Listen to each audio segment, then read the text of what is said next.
નમસ્કાર। આમ આદમી પાર્ટીમાં આંતરિક વિવાદ સામે આવ્યો। પાર્ટીની પ્રતિષ્ઠાને નુકસાન પહોંચાડવા માટે કેટલાક બેજવાબદાર કાર્યકરો દ્વારા ખોટી માહિતી ફેલાવ્યાના ગંભીર આક્ષેપો। ધારી તાલુકાના 5 સરપંચોને ખોટી રીતે બદનામ કરવા માટે બનાવટી યાદી તૈયાર કરી નેતાઓની હાજરીમાં મીડિયામાં જાહેર કરાઈ હોવાનું સામે આવ્યું। ગોપાલ ઇટાલિયા, કાંતિ સતાસિયા, નિકુંજ સાવલિયા, બ્રિજરાજસિંહ સોલંકી અને મનોજ સોરઠિયાની હાજરીમાં આપવામાં આવેલી આ યાદી સંપૂર્ણ ખોટી હોવાનું સ્પષ્ટ થયું। સસ્તી પ્રસિદ્ધિ માટે સોશિયલ મીડિયાનો દુરુપયોગ કરનાર આગેવાન સામે સરપંચોમાં ભારે નારાજગી જોવા મળી। એક પછી એક સરપંચો નિવેદન આપી રહ્યા છે। વધુ સમાચાર માટે જોડાયેલા રહો આરપી ગુજરાત ન્યૂઝ રાજકોટ। નમસ્કાર, હું માધુપુર સભ્ય હરકિશન મનસુખભાઈ સભાયા અમારા ગામના સરપંચ શ્રી વિક્રમભાઈ તથા મેહુરભાઈ એમનું કામ કરી રહ્યા છે। આજ રોજ જાણવા મળેલ કે ભાઈ આમ આદમી પાર્ટીની મીટિંગ ધારી થયેલી એમાં આજુબાજુના ગામના સરપંચોનું નામ ખોટી રીતે સામેલ કરેલું છે।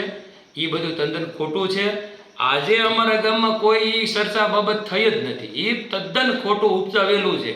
આજે અમારા ગામમાં તદ્દન હાવ ખોટી પાયા વિહોણી વાત છે અને અમારા ગામમાં વિક્રમભાઈ સરપંચ આજ રોજ હાલ તબક્કે સુપર કામ કરી રહ્યા છે। ગ્રાન્ટમાં લેવલ કામ, પંચાયતની ઓફિસો, આરસીસી બ્લોક બધું કમ્પ્લીટ કરી રહ્યા છે। આ તદ્દન સરપંચોને ભરમાવવા માટેનું એક આખું કાવતરું રચેલું છે।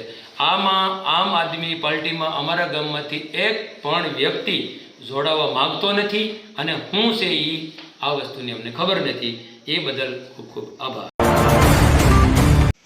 નમસ્કાર, હું માધુપુર ગ્રામ પંચાયત સરપંચ તરીકે કામ કરું છું।